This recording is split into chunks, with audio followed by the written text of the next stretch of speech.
समर्थ भगवान गोपाळ कृष्ण विराजमान आहेत. त्यांचं वाङ्मयीन स्वरूप श्रीमद भागवत महापुराण हे आपण आदरणीय श्री हरिभक्त परायण भागवताचार्य श्री आनंदभाऊ जोशी यांच्या मुखारविंदातून आपण श्रवण करीत आहोत. बुवांना पण साष्टांग वंदन. ही भागवत कथा गेले 5 दिवस इथे अखंडपणे प्रवाहित होत आहे. ज्ञानगंगा काय प्रयोजन आहे? म्हणजे यजमानांची इच्छा होती म्हणून यजमानांनी केलं, मठाने सहयोग केला आणि आपण सर्व लोक इथे एकत्रित झाला एवढ्या मोठ्या प्रमाणात. आणि परिस्थिती नसताना, म्हणजे शारीरिक परिस्थिती तशी नसताना सुद्धा बुवा आणि सगळे साथीदार लोक हे सगळं इतक्या बाहेरून लांबून आणि उन्हाळ्यामध्ये बालेरमध्ये आले. मै जून मध्ये थोडं विचार चिंतन केलं तर काय कारण आहे याच्या सगळ्या गोष्टीचं? ही ज्ञानगंगा आता 2-3 दिवस अजून वाहणार आहे आणि 5-4 तारखेला आपल्याला माहिती आहे इथे थांबणार आहे. पण काय प्रयोजन आहे असा एक प्रश्न आहे. करमणूक आहे काय? तर करमणूक नाही. व्यासांनी भागवताच्या शेवटी श्लोकामध्ये सांगितलंय, भवे गवे यथा भक्ती पादयोग स्तव जायते. म्हणजे काय? ही भक्ती अखंडपणे तुझ्या पाद म्हणजे तुझ्या आम्ही पादसेवनापर्यंत, तुझ्या चरण स्पर्शात, तुझ्या चरणांपर्यंत ही आमची भक्तीची गंगा अखंडितपणे प्रवाहित होऊ दे. ज्ञानेश्वर महाराजांनी ज्ञानेश्वरीमध्ये सुंदर एक ओवी लिहिली आहे ज्ञानगंगेकरता. पै टाकेलिया ही सागरू. ज्ञानेश्वर महाराज म्हणतात, पै टाकेलिया ही सागरू मागील ही यावा अनिवारू तये गंगेची पडवू प्रेम भावा. काय अर्थ आहे याचा? तर ज्ञान ही गंगा जी आहे ही अखंडपणे अनादी कालापासून वाहते आहे आणि त्याचा प्रत्येक क्षणामध्ये प्रत्येक ची धारा ही अखंडपणे जाऊन सागरात मिळते आहे आणि भगवत कृपेत ती अजूनही मिळणार आहे अखंडपणे. प्रश्न असा आहे की एकदा सागरात मिळाल्यानंतर आता त्या प्रवाहाची गरज आहे का असा प्रश्न आहे. एकदा आमच्या चित्तवृत्ती, आमची भक्ती भगवंताच्या चरणी रुजू झाल्यानंतर, स्थिर झाल्यानंतर मग ती भक्ती आता मी पुन्हा करावी का ते थांबून जावं? तरी ज्ञानोत्तर भक्तीचं एक म्हणजे लक्षण आहे. आणि ह्याच्यामध्ये असं येतं की सारखं आमच्या चित्तवृत्ती आहे भगवंता, आमच्या चित्तवृत्ती अखंडपणे तुझ्या चरणाची सतत वाहू दे, सतत वाहू दे. आम्ही श्रवण करू, श्रवण नाही करू, आमचं जीवन शेवटच्या क्षणापर्यंत, आमच्या जीवनाच्या क्षणापर्यंत, शेवटच्या क्षणापर्यंत आमची भक्तीची गंगा जी की माझ्या चित्तवृत्ती आहे त्या अखंडपणे तुझ्या चरणाची सतत प्रत्येक क्षणोक्षणी, प्रत्येक निमिषाला, प्रत्येक क्षणाला त्या वाहू दे असा त्याचा अर्थ आहे. आणि मला असं वाटतंय की भगवान म्हणजे आमचे आदरणीय बुवा जे आहेत त्या सरस्वती यांना वरदान आहे. आपल्याला अनुभव आला असेल सर्वांना. सरस्वती पुत्रच आहेत आणि एक मोठी गंमत सांगतो मी. अनेक लोक इथे मोठे लोक येत असतात आणि अनेक लोकांच्या श्रवणात मुखारविंदांना श्रवण करायचा मला लाभ असतो. पण बुवांचा एक विशेषता मला आठवली की मी त्यांना आज सांगतो की बुवा हे बटन स्टार्ट आहे. बटन स्टार्ट म्हणजे काय? कुठलीही कॅसेट, कुठल्याही गाणं त्याच्यावर लावा की गाणं सुरू होतं किंवा तो प्रवचन सुरू होतं. बुवांना तुम्ही कुठल्याही भागवत असो, रामायण असो, ज्ञानेश्वरी असो, दासबोध असो किंवा इतर कुठल्याही विषय असो, तुम्ही तर अमुक प्रसंग सांगितला की पटकीने बुवा तुम्हाला दिवस म्हणून दाखवतात. मला वाटतं जोरदार टाळ्या या गोष्टीला. आणि ती सरस्वतीची कृपा आहे आणि गुरुकृपेचं पण हे फळ आहे. त्यांच्या अथांग परिश्रमाचे हे फळ आहे. आपल्याला कदाचित माहित नसेल अनेक लोकांना, बुवांना पायाचा त्रास आहे. 2014 साली जेव्हा ते आले होते आपल्याकडे तेव्हा ते अगदी व्यवस्थित होते. पण पुढे डायबिटीजमुळे एक खडा गोंदवल्याला, पायाला खडा टोचण्याचं कारण झालं आणि ते सगळं प्रकरण वाढत गेलं, चिघळत गेलं आणि म्हणजे पोटरीपासून बुवांना आपला उजवा पाय गमवावा लागला. अशा परिस्थितीत कुठे जात नाही आता, शक्यतो त्यांनी हे केलंय. पण त्यांचं त्या निधध्यासने किंवा निधीध्यासने किंवा त्यांचं चिंतन मनाने अखंडपणे चालू आहे आणि त्याचाच हा परिणाम आहे. आपण बुवांच्या मोठी बुवांकरता बुवांच्या आम्ही याबद्दल मोठे खूपच आभारी आहोत. आता अधिक वेळ घेत नाही. आजच्या माल्यार्पणाकरता आमच्या इथे मानस भवन आणि शिवाजी छत्रपती शिवाजी स्मारक समितीचे अध्यक्ष श्री अभय पापरीकरजी इथे उपस्थित आहेत. त्यांना विनंती करतो कृपया त्यांनी माल्यार्पणाद्वारे भगवान गोपाळ कृष्ण आणि श्रीमद भागवत महाग्रंथाचं माल्यार्पण करावं. सर्वोपचारार्थे पुष्पमालां समर्पयामि। गोपाल कृष्ण भगवान की, श्रीमद् भागवत महापुराण की जय। आदरणीय श्री वसंत कुंडेजी इथे उपस्थित आहेत, त्यांना विनंती करतो कृपया त्यांनी यावं। त्यांना शारीरिक त्रास आहे, पण अगदी इथपर्यंत त्रास त्यांनी घेतलाय, थोडा त्रास अजून त्यांनी घ्यावा। आणि आदरणीय हरिभक्त पारायण भागवताचार्य श्री आनंदभाऊ जोशी यांचं माल्यार्पणाद्वारे स्वागत करावं। श्री वसंत कुंडेजी।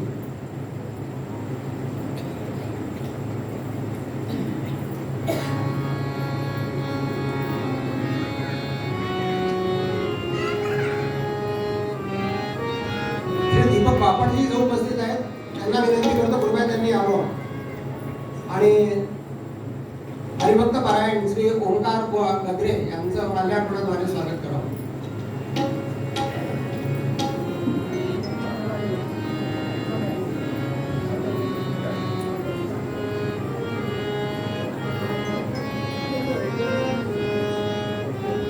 जय जय रघुवीर समर्थ।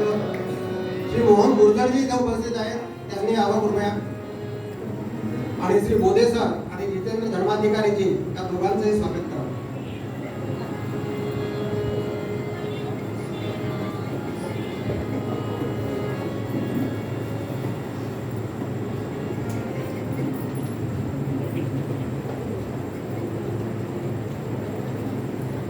जय जय रघुवीर समर्थ।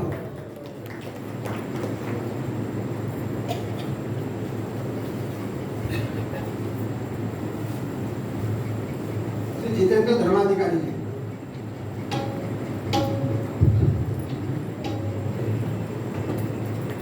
जय जय रघुवीर समर्थ। कार्यक्रमाची सुरुवात रोजच्या प्रमाणे आपण भगवंताच्या आरतीने करणार आहोत। सर्व लोकांना विनंती आहे की कृपया त्यांनी यावं। या कार्यक्रमाचे यजमान श्री मोहन आणि सौ लता गोडबोले व श्रीमती प्रभाताई जोशी, शोभाताई जोशी क्षमा करा, त्यांनी पण यावं आणि आरतीला प्रारंभ करावा।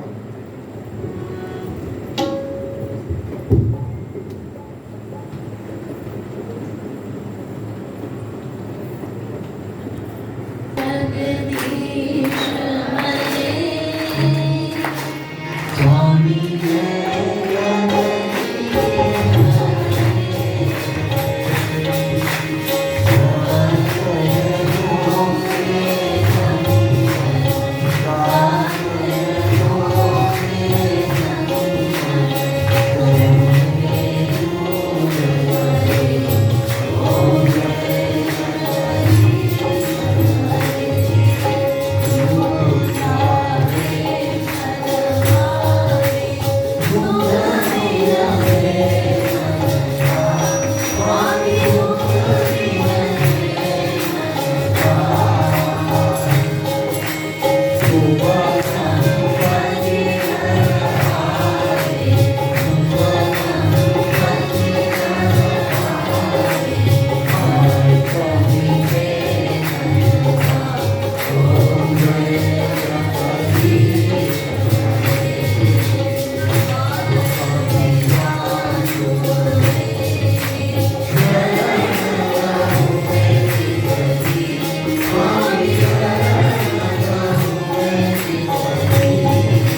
श्रीमद् भागवत महापुराण राजा रामचंद्र भगवान जय जय रघुवीर समर्थ।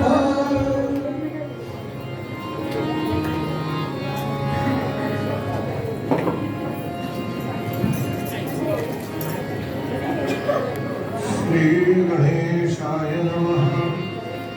श्री सरस्वत्यै नमः। श्रीमत्सद्गुरुचरणारविन्दाभ्यां नमः। वक्रतुण्ड महाकाय सूर्यकोटि समप्रभ निर्विघ्नं कुरु मे देव सर्वकार्येषु सर्वदा। नमस्ते शारदे देवी सरस्वती मतिप्रदे वसत्वं मम जिह्वाग्रे सर्वविद्याप्रदाम्। ज्या संगतीनेच विराग झाला मनोदरीचा जडभार गेला। साक्षात परात्मा मदमेव दिला विसर्गो कसाई गोपाला। राजरिराज करुणामृत महारुद्र हनुमान भगवान गोपाल कृष्ण महाराज जय जय रघुवीर समर्थ। श्री स्वर्गरामदास स्वामी महाराज सद्गुरु भगवान श्री कल्याण स्वामी महाराज सद्गुरु भगवान श्री दत्तात्रेय स्वामी महाराज सद्गुरु भगवान श्री ब्रह्मचैतन्य महाराज सद्गुरु भगवान श्री ब्रह्मचैतन्य महाराज श्री ब्रह्मानंद महाराज जय जय रघुवीर समर्थ। जय जय रघुवीर समर्थ। रघुवीर समर्थ। श्रीराम समर्थ श्रीराम। भगवान श्री रामचंद्रांच्या मारुतीरायांच्या भगवान गोपाल कृष्णाच्या श्रीमद भागवताच्या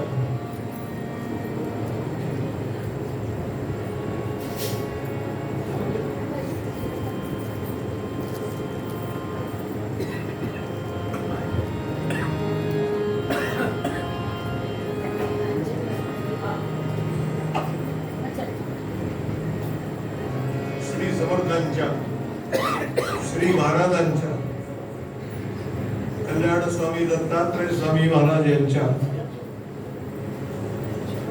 साक्षीनं उपस्थितीत श्रीमद भागवताचं श्रवण करण्याला आलेल्या सकल महानुभाव श्रोत्यांच्या अंतःकरणातील आत्मारामाला अत्यंत श्रद्धेनं वंदन करतो। अधिकारी सत्पुरुष वेदो नारायण ज्यांनी आपलं आयुष्य संपूर्ण वेदाकरता वाहिलेलं आहे, ब्रह्मनिष्ठ साधक सिद्ध उपासक यांच्या अंतःकरणातील आत्मारामाला श्रद्धेनं वंदन करून उत्तम साथीदार उत्तम श्रोते यांना नमस्कार करून निरूपणाला सुरुवात। परीक्षितीने विचारलं, गुरुजी यमुनेचं पाणी विषार झालं होतं, याला कारण काय? सुखदेव म्हणाले, राजा याला एकच कारण आहे की त्या यमुनेत एक डोह होता आणि त्या डोहामध्ये एक असा मोठा गुहेसारखा भाग होता आणि तिथे कालिया नावाचा एक अत्यंत विषारी सर्प 5 फण्यांचा आपल्या पत्न्यांसह राहत होता। आणि एकदा काय झालं, भगवान आपल्या सवंगड्यांना घेऊन यमुनेच्या तीरावरती गेले खेळ करायला आणि खेळता खेळता खेळता विटीदांडूचा खेळ चालला होता। तर त्या खेळामध्ये अशी घटना घडली की ती विटी जी एकाने जोराने मारली ती त्या डोहामध्ये जाऊन पडली। मुलांचा खेळाचा आनंद संपला. खेळात मुलांचा आनंद असतो. आपल्याला सुद्धा खेळ बघताना आनंद होतो, तो मुलांना किती होत असतो. आपण क्रिकेटची मॅच बघायला लागलो की म्हणतो की नाही खुर्चीवर बसून, अरे मार मार मार, अरे मार काय. पण आपला तो उन्माद असतो. भगवंतानी तो आनंद हरवल्याचा लक्षात घेऊन प्रभूंनी जी उडी मारली आणि त्या डोहामध्ये जी आत उडी मारली, वर उंच अवसान घेतलं आत उडी मारली आणि भगवंत आल्याबरोबर तो कालिया जो खवळला, त्या डोहाच्या पाण्याचं वैशिष्ट्य भागवतात सांगितलंय, पाखरं जरी वरून गेली ना तरी ते इतकं विषारी पाणी होतं की पाखरं मरून आत पडायचं. हिरव्या लोकांचं पाणी इतकंच विषारी असतं बरं. म्हणून ते विष घालवायलाच लागतं. भगवंताने उडी मारली, तो कालिया सळसळ सळसळ करत बाहेर आला आणि भगवंताला त्यांनी वेढा घातला आपल्या ताकदीने. पण जन्ममरणाचे वेढे सोडवणारे भगवान, त्याला कसला वेढा हो. भगवंतानी त्याच्या मस्तकावरती थया थया थया थया नाचायला सुरुवात केली. बराच वेळ भगवंताचं नृत्य चाललेलं आहे. भगवान हा नृत्य प्रधान आहे, नृत्य प्रधान देवता आहे. त्याला संगीत आवडतं, त्याला नृत्य आवडतं, त्याला काव्य आवडतं. आणि शेवटी तो कालिया थकला, त्याचे पाचही फडे रक्तबंबाळ झाले भगवंताच्या पायाने नाचून. आणि त्याच्या स्त्रिया आल्या आणि त्या म्हणाल्या, प्रभू आपला पाय ज्याला लागलेला आहे तो उद्धरूनच जातो, तेव्हा तुम्ही त्याचा उद्धार करा. हे आम्ही काही आपल्याला सांगायला नको. ज्या क्षणाला पाय लागला ना त्याच क्षणाला त्याचा उद्धार करा. भगवंताने त्याला आपल्या शरीराच्या बाजूला केला आणि तो भगवंताची स्तुती करू लागला. कृष्णाय वासुदेवाय हरये परमात्मने प्रणतक्ले शनाशाय गोविंदाय. भगवंतानी त्याचा उद्धार केला. सुखदेव म्हणतात, राजा विषावरती भगवंताला ज्याने नाचवलं त्याचाही उद्धार जर भगवान करतो तर प्रेमानं त्याचं नाव घेऊन त्याचा उद्धार नाही करीत. म्हणून तू आता मी एकच सांगतो तुला कृष्ण कथेचं प्रेम लागलेलं आहे. हे असंच अखंड चालू राहावं असं वाटत असेल तर एका नामस्मरणाला विसरू. सगळ्या वेदांची, सगळ्या शास्त्रांची, सगळ्या पुराणांची, सगळ्या संतांची, सगळ्या महंतांची उपदेशाची उतारपेट कुठे असेल तर ती नामात आहे. ती नामात. म्हणून खूप नामस्मरण करा, खूप नामस्मरण. काहीतरी नियम असावा म्हणून मोजावं, पण मोजलेलं नामस्मरण आपल्या लक्षात ठेवावं. जगाला सांगू नये मी एवढा जप करतो. कालियाचा उद्धार केला आणि भगवान त्या कालियाचा उद्धार करून पुढे जो निघाले तो प्रलंबासुर नावाचा एक असुर भगवंतावरती चालता आणि अशी अरिष्ट अंगावर घेऊन संपवायची भगवंताला लहानपणापासूनच सवय होती. त्या प्रलंबासुराचा उद्धार केला. शुकदेव पुढे सांगतात, राजा तुला मी एक सुंदर कथा सांगतो. कोणची कथा सांगितली? अघासुराचा वध केला. अघासुर नावाचा राक्षस, ही सगळी मंडळी ज्या वेळेला यमुनेच्या तीरावर खेळायची ना त्यावेळेला आपला जबडा असा पसरून त्या मुलांना कुतूहल वाटायचं, हे कोण आहे, हा कोण प्रचंड प्राणी आहे म्हणून ती बघायला जायची. तो एक एक गोपाळ गेल्यानंतर त्या अघासुराने त्याला आपल्या जबड्यात घातलं अगासुराने जबड्यात भगवान म्हणाले ही मुलं गेली कुठे? संध्याकाळी यांचे माईबाप मला विचारतील, अरे आमची पोरं गेली कुठे? काय उत्तर देऊ मी त्याला? आणि आता भगवान गेले त्याच्याजवळ. तो त्यांनी नेहमीचा कार्यक्रम केला. भगवंताला त्याने आपल्या जबड्यात घेतला आणि जबडा बंद केला. तर भगवंताने काय केलं, जबड्यात आत असताना युगाचा अभ्यास भगवंताचा अनेक जन्म झालेला होता. आपल्या हाताने त्याची टाळू फोडली, टाळूला छिद्र पाडलं आणि त्या अगासुराचा वध भगवंताने केला. सगळ्या मुलांना मुक्त केलं. आणि सुखदेव सांगतात, राजा अशा भगवंताच्या एक एक लीला किती जरी ऐकवल्या ना तरी ऐकणाऱ्याचं आणि सांगणाऱ्याचं समाधानच होतं. म्हणून त्या लीलांचं सहज चिंतन करायचं असतं, पुन्हा पुन्हा चिंतन करायचं असतं. पुन्हा पुन्हा चिंतनाने काय फरक पडतो तर दिने दिने नमम नमम आचार्य वर्णन करतात, नमामि नंद संभव. आपल्यात असलेला आनंदाचा जो संभव परमात्मा गोपाल कृष्ण तो पुन्हा पुन्हा पुन्हा पुन्हा अनंत रूपाने आत प्रगट होऊन आपल्याला दर्शन देईल. पुढे कथा आली. सांगतात राजा, एकदा काय झालं, हा फारच अल्लड मुलगा होता. म्हणून यशोदेनं काय केलं, याला उखळाला बांधलं. पूर्वीच्या काळी उखळ, मुसळ, पहार, परात ही घरात असायची. आलेली पाहिली ही घरात असायची, सगळी ऐकून होती. आणि बांधलं. आणि भगवान सांगतात ना, आई ग सोड ना ग, आई ग सोड ना ग, आई ग सोड ना ग, कमरेला माझ्या खूप त्रास होतोय, सोड ना ग. ती म्हणाली तुला सोडणार नाही, अवघड झालास पाहिजे, सांगून ऐकत नाही. ती पक्की आई होती. पण आणि भगवंतानी काय केलं, ते उखळ कमरेला बांधलेलं आहे. कल्पना करा, चित्र आलं आपल्या डोळ्यासमोर की कसा भगवंत दिसत असेल त्यावेळेला.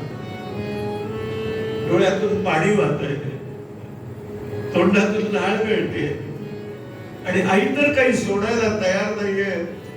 म्हणून भगवान थोडेसे आईवर रागावले. आपल्या जीवनात हक्काने रागवायचं असतात अशी दोनच ठिकाणं असतात, एक आई आणि दुसरे सद्गुरू. दुसरे सद्गुरू. बाकी कुणावरती किती रागवलं तरी काही परिणाम होत नाही. पत्नीवर किती रागवा ती विचारतच नाही, ती म्हणते बसा. सुखदेव सांगतात राजा, आणि भगवान जाता जाता जाता ते उकळ बांधलंय पाठीला. आणि दोन वृक्ष होते, त्यांच्यात अंतर फार नव्हतं, अगदी जवळ जवळ होते. आणि भगवान त्याच्यातून बाहेर पडायचा प्रयत्न करतो. यशोदा म्हणते किती अवखळ आहेस तू, त्याच्यातून तुला बाहेर पडता येईल का, इकडे ये.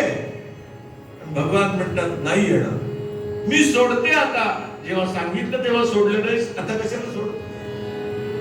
आणि त्या वृक्षातून भगवान निघाले, आरपार निघाले. सुखदेव सांगतात राजा, काय प्रभूच्या पवित्र स्पर्शाचा परिणाम, ते वृक्ष उन्मळून पडले. ते शापित गंधर्व होते, नलकुबेर नावाचे, उन्मळून पडले. आणि त्यांनी मानव रूपात, आपल्या पूर्व रूपात भगवंताचे पाय धरले. भगवंत म्हणाले तुमचा उद्धार झाला, काय देऊ तुम्हाला, काय मागितलं असेल त्यांनी. अनेक जन्म असे शाप लागू देत असं मागितलं नाही. काय त्यांनी मागितलं, शुकाचार्य म्हणतात प्रभू प्रसन्न झाला की हे मागा. वाणी गुणानुकथने श्रवण कथाया. आमची वाणी अखंड तुझं गुणगान करो. श्रवण म्हणजे कान, तुझी कथा ऐको.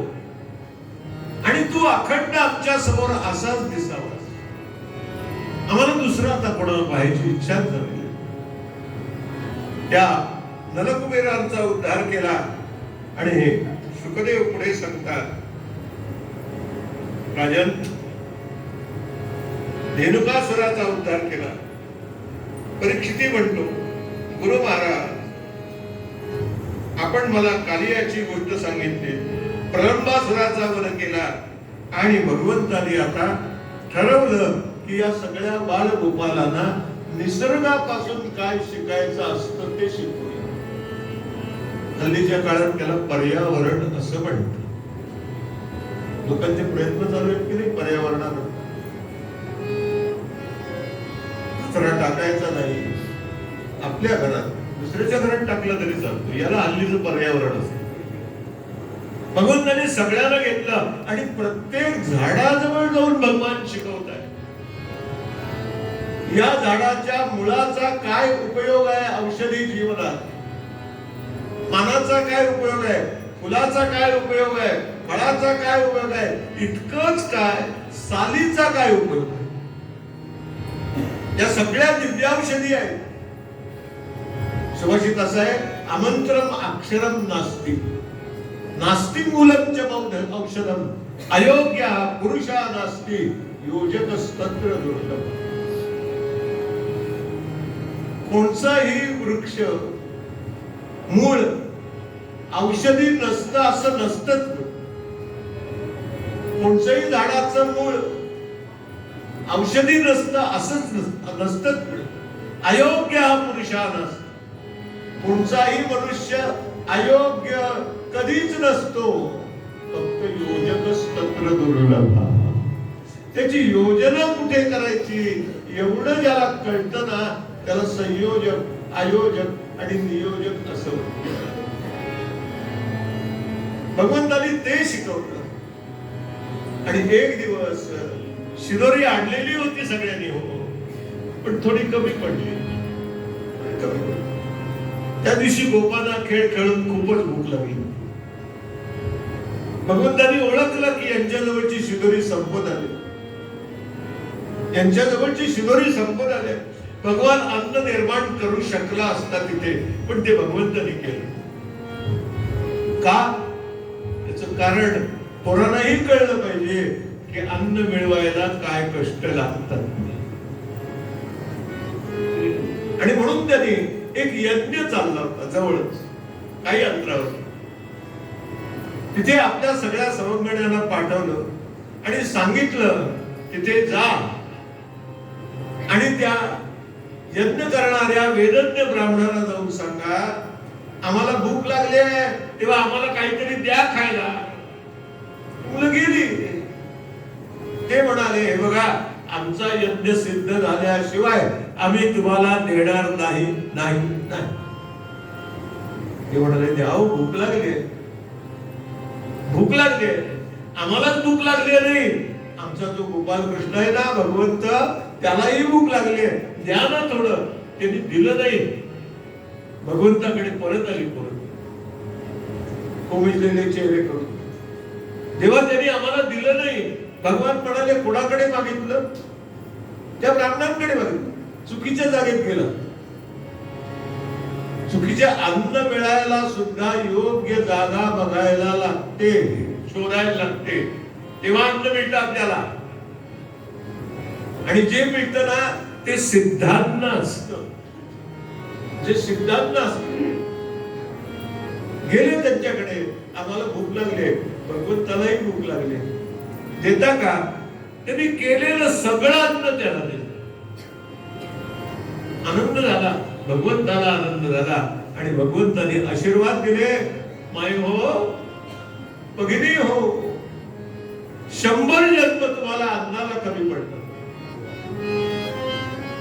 म्हणून रोज कोणाला तरी घासभर अन्न देत राहा. अतिथी देवो भव. आपली संस्कृती अतिथीला देव मानायला शिकवते. अतिथी कोण असतो? जो न सांगता येतो ना त्याला अतिथी म्हणतात. फोन करून येतो त्याला अतिथी म्हणत नाही, त्याला पाहुणा म्हणतात. भगवंतांनी आशीर्वाद दिले तुम्हाला 7 जन्म अन्न कमी पडले. भगवंताचे आशीर्वाद घेतले आणि शुकदेव सांगतात, राजा काय तुला सांगू रे, एक दिवस भगवंताने त्या कदंब वृक्षाखाली एक साधा वेळूचा बांबूचा तुकडा घेतला. त्याला 7 छिद्र पाडलेली होती, 6 त्याच्या अंगावर होती आणि 7वं मस्तकावर होती. भगवंताने तो बांबूचा वेळूचा तुकडा घेतला आणि आपल्या मुखामध्ये त्याच्यात हवा भरली आणि त्यांनी हवा भरल्यानंतर काय निर्माण झालं, राजा विचारतो. अरे दुसरं काय निर्माण होणार, त्याच्यातून नाद नाही निर्माण झाला, सुनाद निर्माण झाला. नाद वेगळा आणि सुनाद वेगळा. नादाचा गोंगाट होऊ शकतो, सुनादाचा गोंगाट नाही होत. सु हा प्रत्यय नादाला लागलेला आहे आणि सुप्रत्यय ज्या वेळेला लागतो त्यावेळेला त्या प्रत्ययाचे 4 अर्थ आहेत. एक भावुकता, एक बोधकता, एक मादकता आणि एक आकर्षकता. 4 अर्थ सु या प्रत्यय. भगवंताच्या त्या वादळातून 4ही अर्थ प्रगट होते आणि भगवंताने तो वेळू आपल्या मुखात धरला, हवा भरली आणि तो काय बोलायला लागला, हो काय सांगायला लागला ती बासरी. बाकीच्यांना थोडासा हेवा वाटला. कुणाला हेवा वाटला, राधेला सुद्धा हेवा वाटला. का, मी इतकी याची सेवा करते आणि मला जे स्थान नाही ते यांनी हिला देतात. आपल्या मुखात धारण केलं त्याला, तिला डोळ्याच्या पापण्याने तिला वारा घालतो, अखंड तिच्याकडे लक्ष ठेवतो आणि तिच्याशी संवाद जो करतो ना, माझ्याशी असा कधी संवाद केला नाही त्यांनी, पण तिच्याशी किती गुलुगुलू गुलुगुलू बोलतो. आमच्या भानुदास महाराजांनी एका गौरडीमध्ये या प्रसंगाचं फारच सुंदर वर्णन, फारच सुंदर एक शरण म्हणतो. वृंदावनी वेणू वेणू वेणू कवणाचा कवणाचा कवणाचा बाजे वेणू नादे गोवर्धना वेणू नादे गोवर्धना वेणू नादे गोवर्धना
सगळा श्रोता डोळ्यात असायचा.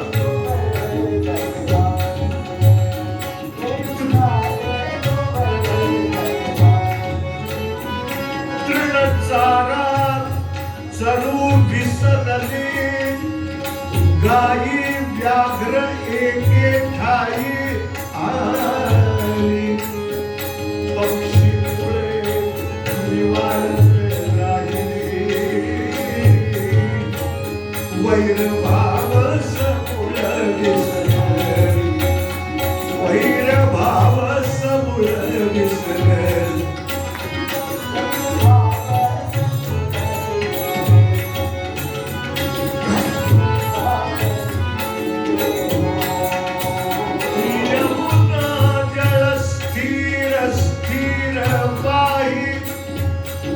रविमंडल चालता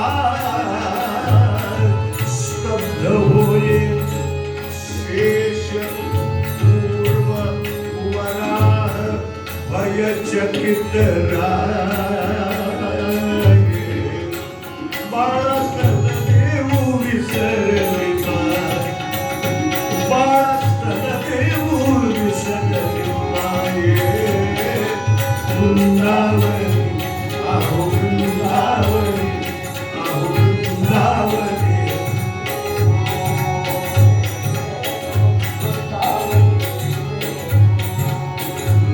वनी मंजूळ, वनी मंजूळ, मंजूळ, मंजूळ बोलती, वाक्य ऋण वाद, देव विमानी बैसोरी स्तुती गाती,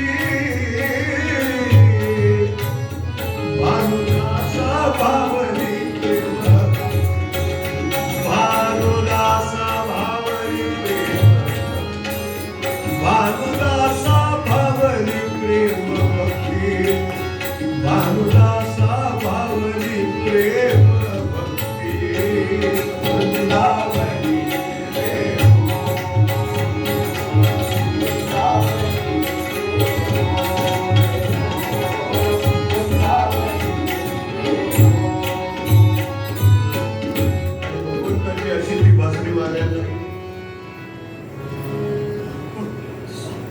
सूर्य चंद्र स्तब्ध व्हायचे, पृथ्वी स्तब्ध व्हायचे. भगवान म्हणाले माझी आज्ञा मोडलीत का नाही, तुम्ही इतकं चांगलं वाजवताना तुमची आज्ञा मोडवल्याशिवाय. देवाचं हे सगळं जे कर्म आहे ना, हे जन्म कर्म च मे दिव्य. आणि बासरीवरती भगवंताचं अलोट प्रेम आहे, अलोट.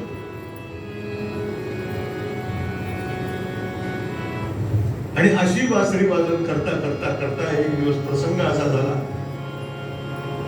त्यांनी बासरी वाजवली आणि गोकुळातल्या असंख्य गोपी धावून त्या यमुनेच्या तीरावर.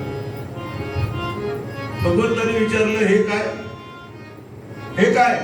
एवढे हे काय म्हणजे तुझ्या मुरलीचा ऐकून ध्वनी कानाने आले जशीच्या तशी राह. खाली तर होते माझी मी वेळी आणि तेथेची राहिली पणी. भगवान म्हणाले हे कास केसात काय आहे, ही फणी आहे. अगं ती फणी तरी काढून यायची ना. ती म्हणाली भानच नाही ना, तू बेभान करतोस त्याला, आम्ही काय करणार. एकीनं मुलाला बरोबर घेऊन जावं म्हणून सासू म्हणाली अगं लेकराला बरोबर घेऊन जा, लहान आहे ते. तिला लक्षात नाही आला पण लेकराला घेतलंय का. ती लोणच्याची बरणी खाकेवरती घेऊन भगवंताकडे. याला भाव समाधी असं म्हणतात, भाव समाधी. तर नाद ऐकला की गोपींची ही अवस्था होत असेल. सुखदेव सांगतात राजा, आणि भगवंतानी काय केलं. आता आलाच आहेत ना इथे. काल गोपाने आनंद दिला, आज तुम्हाला आनंद. अनंग रंग सागरम नमामि कृष्ण नागरम. आचार्य नागर म्हणतात, आणि नागर म्हणजे सभ्य. आपण नागर कोणाला म्हणतो, नागरिक कोणाला म्हणतो, शहरात राहतो त्याला नागरिक म्हणतो. तो सभ्य असतोच असं नाही, बहुतेक नसतोच. जो दिलेला शब्द पाळतो ना त्याला सभ्य असं म्हणतात. भगवंतांनी शब्द दिला ते शाम नित्याभियुक्तानं, आणि भगवंत सगळं त्यांचं चालू. भगवान म्हणाले मग आता तुम्हाला काल गोपाळाला आनंद दिला गोपाळ करायचा, आज रासलीलेचा आनंद करूया. शरद पौर्णिमा, अश्विन शुद्ध पौर्णिमा, प्रस्तावना शुकाचार्यांनी अशी केली आहे रासलीलेची. रास पंचाध्यायी हा श्रीमद भागवताच्या दशम स्कंदाचे पंचप्राण. पंचप्राण तो नुसताच नाच नाहीये, नुसतंच नृत्य नाहीये, नुसतंच गाणं नाही. ते जे आहे ना ते समाधी स्थितीत गेल्यानंतर जीवाला जो आनंदाच्या लहरी आतून येतात ना त्या दाबल्या जात नाही, त्या लहरींचा तो प्रकाश आहे. आणि भगवान त्यांच्या बरोबर म्हणतात चला आता या गोपी कोण कोण आल्या होत्या. त्या ज्या होत्या ना त्यांची 6 रूप होती भागवतकारांनी सांगितले. एक श्रुती रूपा, एक ऋषी रूपा, एक संकीर्ण रूपा, एक अन्य रूपा आणि एक अनन्य पूर्ण. ऋषी रूपा म्हणजे वेदांच्या ऋचा. वेदांच्या ऋचा रास खेळायला आल्या. मी नाही सांगतो, शुकाचार्य सांगतात.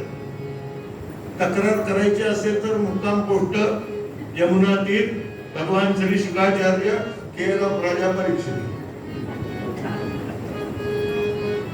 वेदांच्या ऋचा आल्या का? त्या वेद गर्भीच्या त्या वेद गर्भीच्या श्रुती रूपा नोहे माझी प्राप्ती, म्हणून झाल्या गोपिका प्रती मद संगे खेळावे. त्यांनी ओळखलं की नुसती वेदाची पारायण आपण करून काही उपयोग नाहीये. जोपर्यंत भक्ती उदय होत नाही तोपर्यंत त्या श्रुतीला सुद्धा अर्थ नसतो. हे भागवताच्या रास पंचाध्यायीचं तत्वज्ञान आहे. श्रुती रूपा, संकीर्ण रूपा, तप योग यज्ञ याने तो आनंद मिळत नाही. तो जो रासलीलेने मिळतो. संकीर्ण रूपा, सर्वत्र प्रभू दर्शन घेतले पण त्याला अनुभव यावा म्हणून पुन्हा पुन्हा यायला लागतं. अन्य रूपा, संसार करत असताना जीव थकतो आणि नको असं वाटतं. आणि ज्या वेळेला तो आनंदाच्या शोधात असतो ना, असा आनंदाच्या शोधात असलेला जीव ज्या वेळेला येतो प्रभूकडे, त्या गोपीना अन्य रूपा म्हटलंय. आणि अनन्य रूपा म्हणजे भगवान श्री शुकदेव, भगवान श्री व्यास, बरं, भगवान श्री वाल्मिकी, भगवान श्री समर्थ, भगवान श्री कल्याण महाराज, भगवान श्री दत्तात्रय महाराज, भगवान श्री ब्रह्मचैतन्य, भगवान श्री आबा महाराज. आज सगळे लोक इथे उपस्थित आहे हो त्या रासेचा आनंद घ्यायला. काय आपलं भाग्य आहे. किती भाग्यवान होत आपण की अशांच्या उपस्थितीत आपल्याला रास बघायला मिळणार. आणि रास शब्दाचा मूळ धातू आहे रस. रस शब्दाचा अर्थ आहे रसो वै सहा यम लब्ध्वा आनंदो भवति. आणि ती रास सुरू झाली. रास सुरू झाली म्हटल्यानंतर कशी सुरू झाली म्हणता ना,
राधे राधे राधे गोविंद राधे राधे राधे राधे गोविंद राधे राधे राधे राधे राधे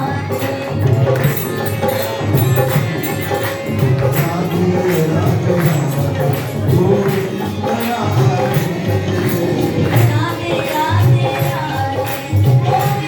राधे राधे राधे राधे गोविंद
सुखदेव पण ती कृपा करण्यापूर्वी भगवान परीक्षा घेतली.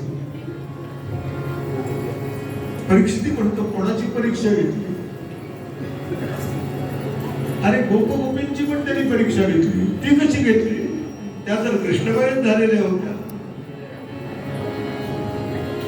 सुखदेव सांगतात एकदा त्या गोपी भगवंताकडे आल्या आणि भगवंताने विचारलं का आला, का आला, कारण काय? पण आलात ते आलात, मध्यरात्री आलात, लोक काय म्हणतील? गोपी म्हणाल्या लोकांना काही म्हणू देत ना, आम्हाला कुठं काय द्यायचं, पण तुमच्या घरामध्ये तुमचे पती, तुमचा पती, सासू सासरे, नणंद जावा, मुलं नातवंड सगळे असताना तुम्ही या वेळेला आलात कशा? गोपी म्हणाल्या तू बोलवलंस म्हणून आले. मी कसं बोलवलं? बासरी कशाला वाजवली? तुझ्या बासरीचा ध्वनी हे आम्हाला बोलवणंच असतं. गोपी सांगतात भगवंताला तत्रापि न महात्म्य ज्ञानः न विस्मृत्यापमानः तद्विहीनं जारणमिव असं नारदांनी भक्तिसूत्रात गोपींचा अधिकार. महात्म्य भारताने होते. भगवान म्हणाले पतिव्रतेचा धर्म कोणचा? त्या गोपी म्हणतात तूच सांग ना आम्हाला धर्म कोणचा. तू जगाला धर्म शिकवतोस आणि आम्हाला धर्म नाही सांगत. आता हा जो संवाद आहे ना हा प्रेमातला संवाद, देव भक्ताचा संवाद. तिथे वाद नाहीये. सांग ना आम्हाला प्रेम कशाला म्हणतात? भगवान विचारतात तूच सांग आम्हाला, तूच सगळं शिकवतोस. नाही पण तुम्ही इतक्या रात्री कशा आला? तुझा परत तोच प्रश्न आहे. तू बोलवलंस म्हणून आलो. जीव ज्या वेळेला भगवंताकडला, भगवंत ज्या वेळेला जीवाला बोलवतो ना त्यावेळेला जीवानं धावत गेलो, जशीच्या तशी धावत. भगवान म्हणाले मग आता काय करणार? तू सांगशील ते करणार. भगवान म्हणाले मग आता घरी जा, सासू सासऱ्यांना सांभाळा, यजमानांना सांभाळा, मुलांना सांभाळा, गाई गुरांना सांभाळा. त्या गोपी म्हणाल्या आयुष्यभर तेच केलंय, त्याच्यात आता तुला काय अडकवतो? सुखायला तुझ्याकडे आलो ना आम्ही, आम्हाला तुझ्याशिवाय काहीही कळत. चित्ते मुकुंदे नयने मुकुंदो हृदये मुकुंदे श्रवणे मुकुंदो सर्वागतम एक मुकुंदमेकम तान गोपिका किन्न मुकुंद तुल्या. कृष्ण रूपच झाले. आणि त्या एका गोपीने सांगितलं देवा तुला एक कथा सांगू, आम्ही का आलो. मग तू म्हणशील आलात ते फार बरं केलं. एक स्त्री होती आणि तिचा यजमान होता, तो व्यापारी. आता व्यापार म्हटल्यानंतर त्याला फिरायला लागायचं. एकदा त्याला महिनाभर बाहेर गावी जायचा वेळ आली आणि बाहेर गावची जायची वेळ आली म्हटल्यानंतर दोघांचं एकमेकावर फार प्रेम होतं. शुद्ध मराठीत त्याला मेड फॉर इच अदर असं म्हणतात. आणि तो महिनाभर बाहेर जायला निघाला. ती म्हणाली नाथ तुम्ही गेल्यावरती मी कशी राहू, मला तुमचा वियोग सहन होणार. त्यांनी काय केलं, त्यांनी आपला एक फोटो दिला आणि म्हणाला ज्या ज्या वेळेला तुला माझी आठवण येईल ना त्या त्या वेळेला या फोटोकडे. तिने तो फोटो घेतला. जेव्हा जेव्हा आठवण येईल ना तेव्हा तेव्हा ती त्याच्याकडेच बघत होती. महिन्याने तो आला आणि त्याने हाक मारली, अगं मग अशी हाक मारल्यानंतर तू आम्हाला सांग तिने फोटोकडे बघायचं का धावत जायचं? काय देवाला निरुक्त केलं? त्यांनी फोटोकडे बघायचं का देवाकडे जायचं? धावत जायचं. तो म्हणाला धावतच जायचं. त्यांनी फोटो ठेवून देत बाजूला. मग आम्ही तेच केले. आम्ही काय दुसरं केलं? आम्ही धावतच तुझ्याकडे आलो. सुखदेव सांगतात, राजा असा भगवंताचा दिव्य असा पराक्रम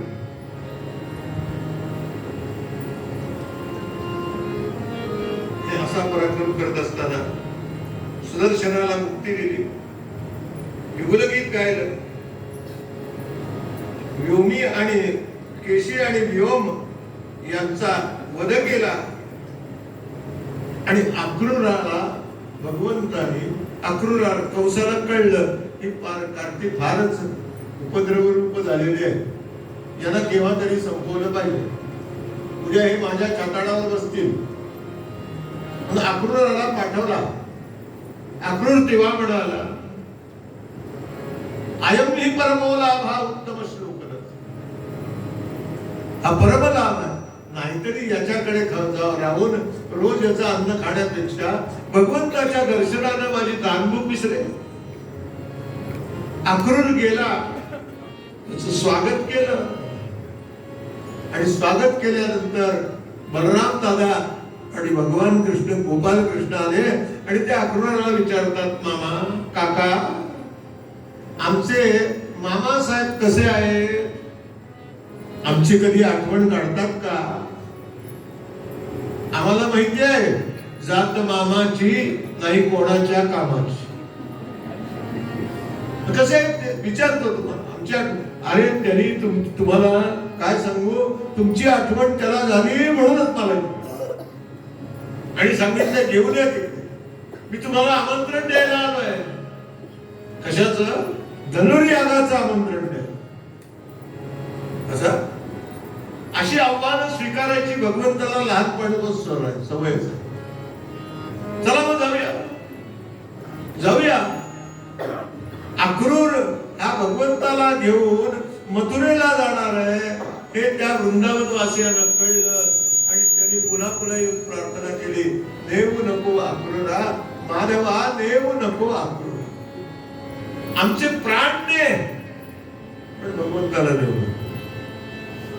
भगवान म्हणाले, नाही मी कामकाज करायला चाललेलं आहे, आता अशामध्ये येऊ नका, आल्यानंतर बघूया काय.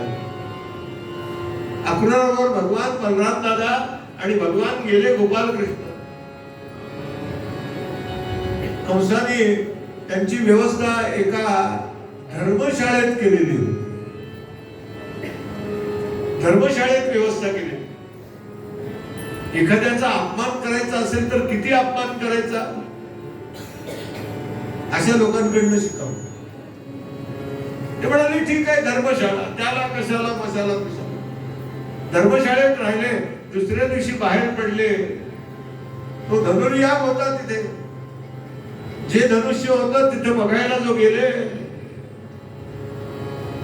आणि बघायला गेल्यानंतर त्या दोघांना मथुरेच्या नागरिकांनी बघितलं आणि म्हणाले, एष ते भगवान साक्षात, प्रत्यक्ष परमात्मा. आणि होताच तो. धनुर्यागाकडे गेल्यानंतर भगवंतांनी बघितलं आणि ते धनुष्य म्हणालं, नमस्कार केला त्याने मनोमन आणि सांगितलं, आता हात लावू नका, मागच्या जन्मी एकदा हात लावला होता तेव्हा माझी काय वासनात लागली मला अजून आठवते, आता परत स्पर्श करू नका, मी आपल्याला शरण. आणि भगवान त्या मथुरेच्या रस्त्याने फिरतात. तो समोर एक परीट आला, धोबी. आता या धोब्याचं भगवंताचं वैर सुद्धा मागच्या जन्माचं. तो धोबी आला आणि भगवंताने सांगितलं, काय करतोस? कंस महाराजांचे कपडे धुतो. आमचे धुतोस? तुमच्या घाणेरड्या लोकांचे कोण कपडे धुतो?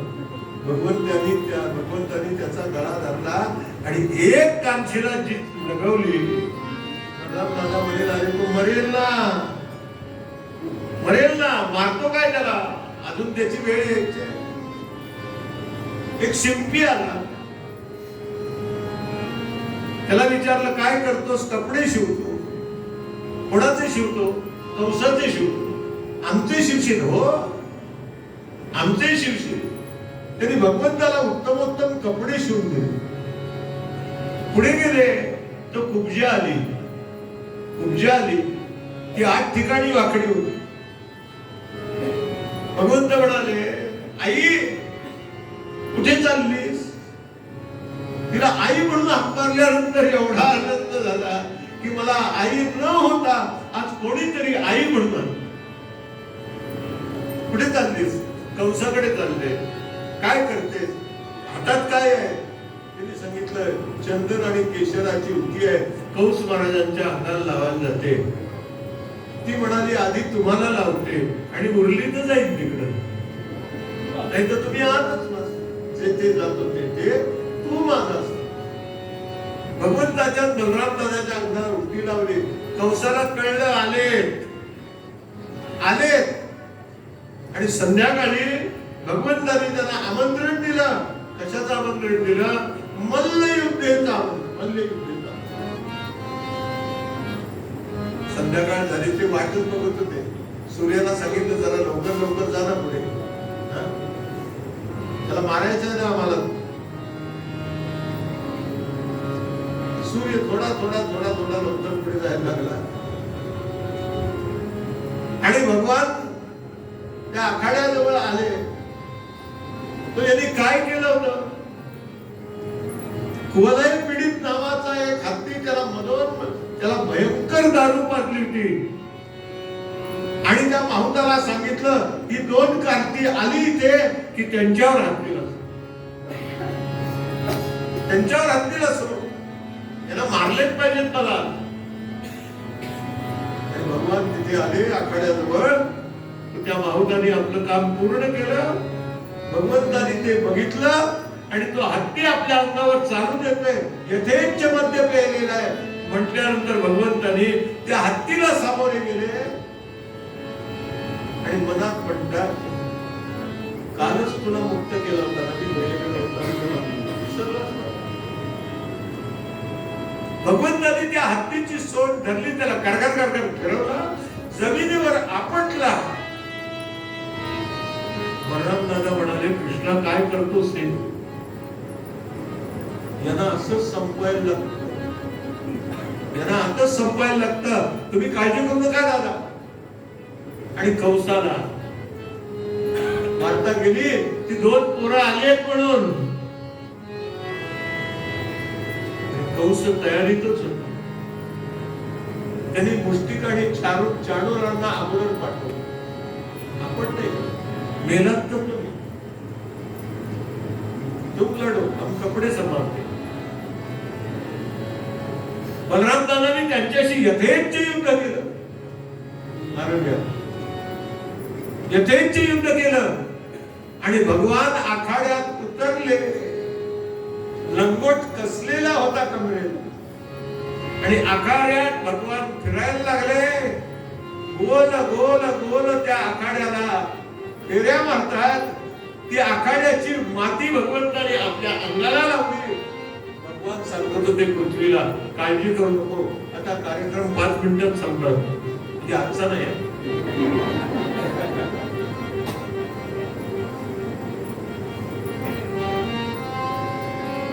आणि ज्याला मारायचं तो इथे दिसतच नाही.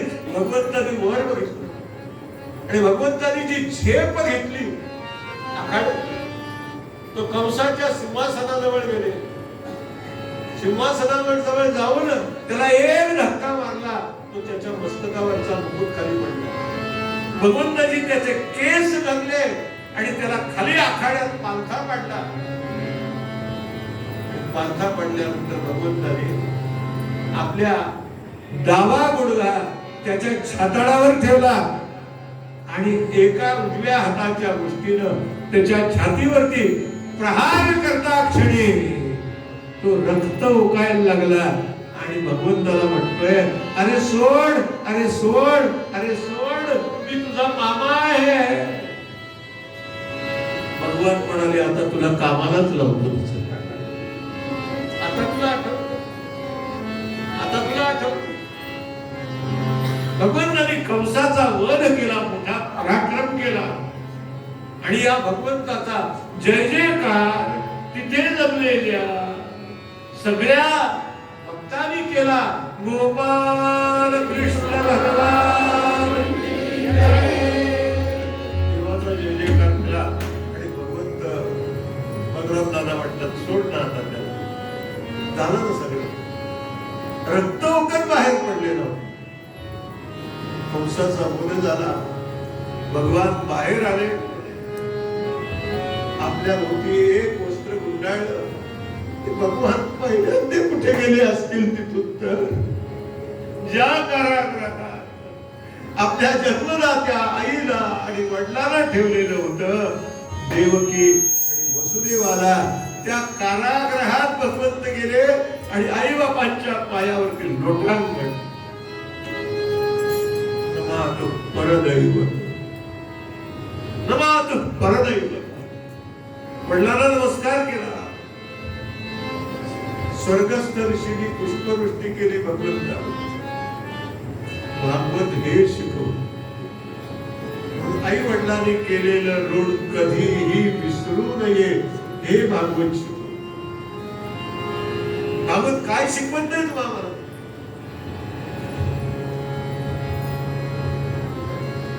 यशोदा देवकीनं जवळ घेतलं, नंदानी जवळ घेतला. काना जन्माला आला त्यावेळेला तुला गोकुळात सोडलं, हे मी पाप केलं, त्याच पापाचं फळ मला हे मिळालं की काय? आपल्या वस्त्राने वडिलांच्या डोळ्यातले अश्रू पुसले. आईला सांगितलं काळजी करू नको. कारागृहातून त्यांची सुटका केली आणि एका सुंदर महालामध्ये त्याला भगवंताने स्थापित केले. आणि देवकी म्हणाली, काना एक विचारू का रे? आई विचार ना काय. तेव्हा ऐकत होते शेजारी बलराम. मला एक सांग, कंसानं तुझी 6 भावंड मारली, मी त्याला बघितलं सुद्धा नव्हतं रे. मला कधी त्यांचं दर्शन घडेल का? तू तुझ्या गुरुजींनी, गुरुपत्नीने सांगितल्यानंतर त्यांची जी समुद्रानं मुळ गेली होती ती आणून दिलीस, माझी मुलं मला कधी दर्शन देतील का? भगवान म्हणाले, त्यात काय अवघड आहे? भगवंतांनी डोळे मिटले आणि आपली 6 भावंड तिच्या समोर हजर केली आणि सांगितलं, आई झालं समाधान, झालं समाधान. नाही, ही मुलं आता माझ्या जवळच राहू दे. आई, मुलांचा एवढा अभ्यास धरू नको, त्याच्यामुळेच तू दुःखात पडलेस, त्याच्यामुळेच दुःखात पडलेस, एवढं लक्षात ठेव. त्यांच्यावर प्रेम कर, पण अति प्रेम कर. भागवत हे शिकव. प्रत्येक वेळेला आपल्याला सांगतोय भागवत हे शिकवतं, भागवत ते शिकवतं. कशा करता? आपल्या जीवनाला भगवंताच्या कृपेनं आकार यावा म्हणून.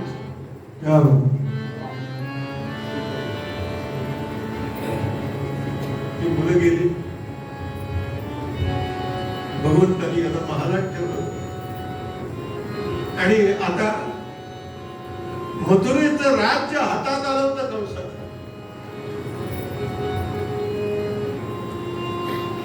उग्रसेनानं सांगितलं, आता राजसिंहासनावरती आपण बसा, आपण मिळवलं.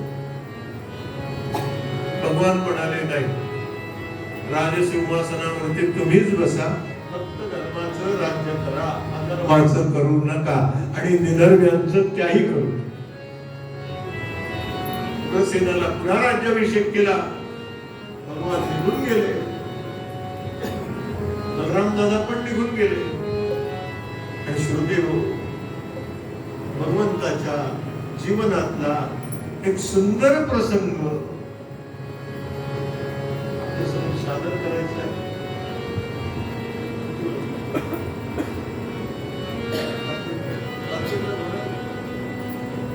ते थोडासा आपला नेहमीचा ब्रेक झाला की आपल्याला कथा ती सांगतो. पुढची कथा आहे रुक्मिणी संहाराची. फार गोड कथा. आणि ती कथा झाल्यानंतर थोडासा आणि विचार करू आणि आज आपल्याला सुदाम देवाचे पोहे घ्यायचे. सुदाम चरित्र सांगूया आणि थोडासा एकादश स्कंदाला स्पर्श करू.